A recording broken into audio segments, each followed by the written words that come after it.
My fiancé uninvited my parents to our wedding. The envelope was already sealed.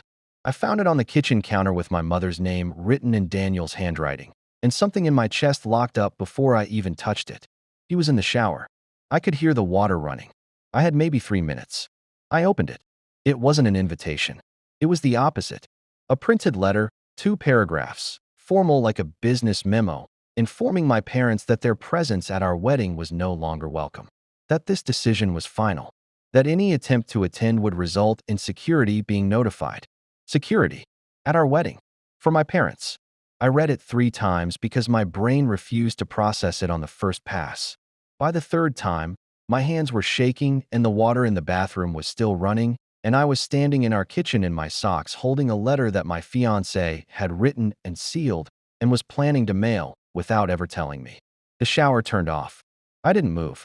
He came out in his towel, hair wet, and saw me standing there with the letter in my hand, and something crossed his face. Not guilt, not panic, something worse. Relief. Like he'd been waiting for this moment and was glad it finally arrived. "We need to talk," he said. "You think?" My voice came out quieter than I intended. Quieter and steadier than I felt. He sat down at the kitchen table like this was a meeting he'd scheduled, like he had talking points. And that's when I understood that this wasn't impulsive. He hadn't written that letter in a moment of anger. He'd thought about it, drafted it, printed it, addressed it, sealed it, and put it on the counter where he knew I'd eventually find it. This was planned. "Your parents are going to destroy that day," he said. "You know they will. Your mother spent the entire engagement party making passive-aggressive comments about the venue. Your father pulled me aside and asked me if I was sure I was ready for this. At my own engagement party, Lauren. At the party where we were supposed to be celebrating. So you uninvited them. I protected us." Those 2 words hit different than anything else he could have said, because they were wrapped in something that sounded like love but felt like control, and I couldn't untangle which one it actually was fast enough to respond before he kept going. "I know you're upset. I know this feels like a betrayal. But you've told me 100 times how your mother makes you feel small.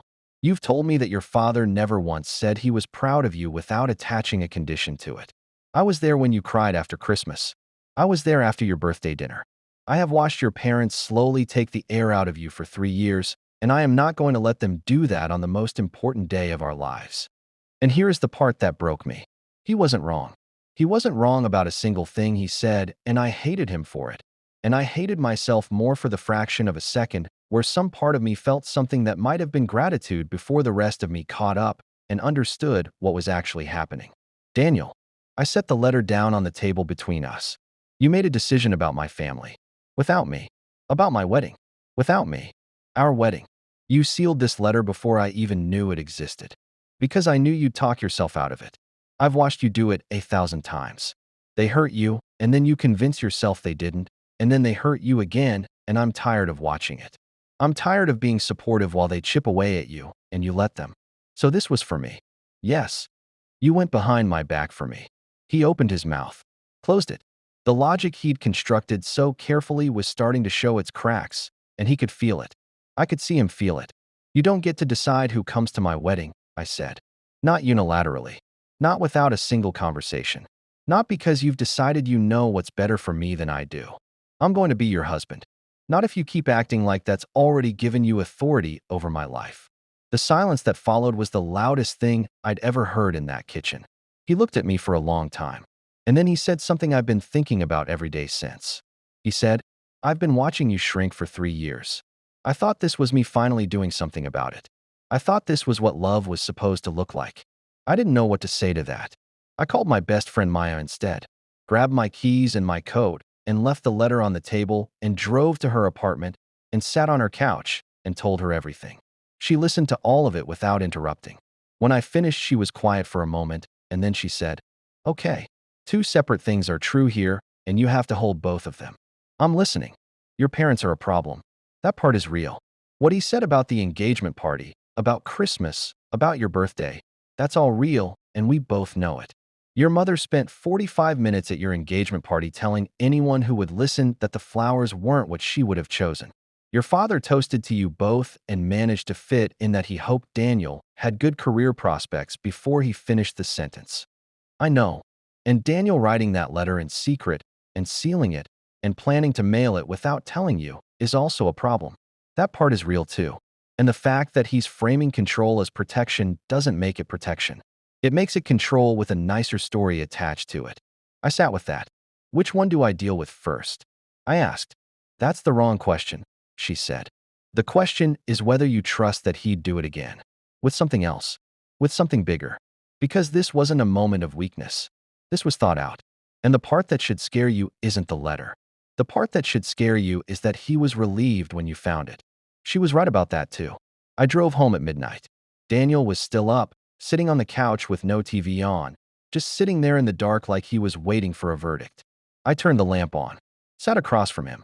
Tell me the truth, I said. Is this the first time you've done something like this? He didn't answer fast enough. Daniel, I called the venue, he said. 3 months ago, I asked them to seat your parents at the table farthest from the head table. I didn't tell you. I waited, and I talked to the photographer. Asked her to limit how many family portraits she did with your parents. Told her we wanted the day to feel more intimate, less traditional. You curated my wedding around me without telling me. I curated it to protect you. How many times do you get to do something without my knowledge before it stops being protection and starts being something else? He didn't have an answer for that. I went to bed alone that night, lay there in the dark and did the math on 3 years. On how many times I'd told him something in a vulnerable moment and whether any of those moments had been used to build a case. And the horror of that question wasn't that the answer was definitely yes. The horror was that I genuinely couldn't tell. My mother called the next morning.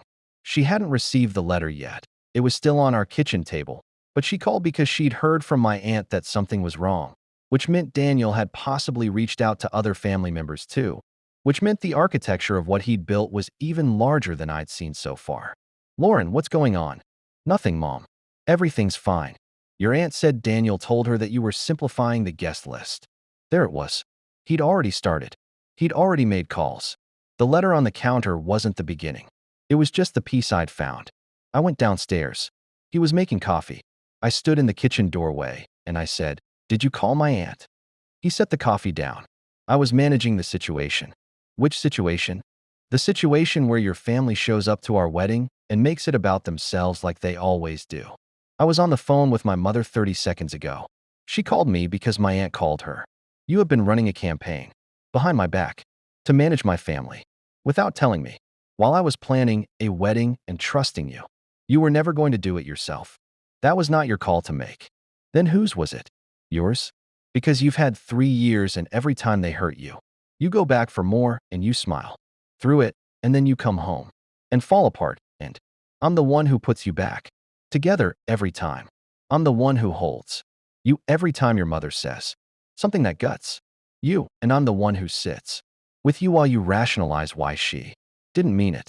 I'm exhausted, Lauren. I'm exhausted from watching you get hurt and not being allowed to do anything about it. The coffee was getting cold between us. You're exhausted, I said slowly. From watching me. That's not what You are telling me that your pain, watching me navigate my family, is the reason you went behind my back. You are making your exhaustion the justification. He stopped. You don't get to be the martyr in the story, where you're the one who did this without my consent.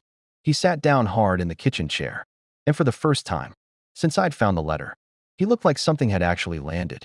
Not the argument, not the logic, the look on my face. I didn't think of it that way, he said, and his voice was different, smaller. I know you didn't. I thought I was helping. I know that too. We sat there for a long time. The coffee got cold. The morning got later. And I started to understand that this was the real conversation, not the one about the letter, not the one about the seating chart or the photographer or the phone call to my aunt. The real conversation was about what he believed he was allowed to do because he loved me, about where he'd drawn the line between protecting someone and overriding them, about whether he even understood that those were different things. My parents are difficult, I said finally. You're right about that. My mother can be cruel in the way that only mothers know how to be. My father measures love and achievements, and I have never once hit his number. I have cried more after family dinners than I have at any funeral. You've seen it. You're not making that up. I know. And I am still the one who gets to decide what to do about it, even If you think my decision is wrong, even if watching me make it hurts you, even if you are 100% sure that your way is better, because the moment you start overriding my choices, because you've decided your judgment is superior to mine, you become the new version of the problem I already have. You become another person who has decided that what you think about my life matters more than what I think about my own life. He was crying by then, not loudly, just quietly, the way men cry when they've run out of argument and what's left is just the feeling. I don't want to be that, he said. I know you don't. I love you. I know that too. What do we do? And that was the question. That was the one I didn't have a clean answer to. We didn't get married that spring. We postponed, not canceled. I want to be precise about that because the difference matters and people in my life have had trouble understanding it. Postponed. Because what I'd found wasn't proof that he was a bad person. It was proof that he was a flawed one who had let his fear outrun his judgment and made decisions he had no right to make. And I wasn't ready to walk away from 3 years because of that. But I also wasn't ready to walk down an aisle without understanding who I was walking toward. We started therapy, both of us, together and separately. His therapist apparently told him within 3 sessions that what he'd done had a name, and the name wasn't protection.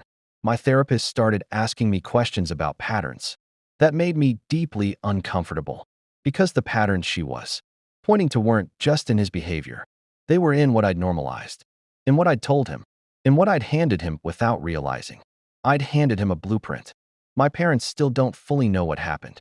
They know the wedding was postponed. They know there were issues. My mother called it a red flag, and I almost laughed because my mother has never once in her life examined the flag she carries. My father asked me if Daniel was stable. I said that was a complicated question. My father said that sounded like a no. I said it sounded like the truth. The letter is still in my nightstand drawer. I don't know why I kept it. Maybe because it's evidence of something I'm not ready to let myself forget. Not evidence against Daniel. Evidence of the moment. I found out that the person who loves you most can still make you invisible, can still decide that their version of your life is the correct one, can still, with the purest intentions, erase your voice and call it love. We're still together. The rescheduled date is 4 months out. Therapy has been hard in the way that only useful things are hard. He has apologized more times than I can count, and the apologies have gotten better, more specific, less about his intentions and more about my experience, which is how I know they're getting somewhere real. But there is a version of this story where I find that letter and I don't say anything, where I convince myself that he meant well and that's enough, where I let the letter get mailed and my parents don't come to the wedding and maybe the day goes smoothly and we have champagne and everyone dances and I tell myself it was fine.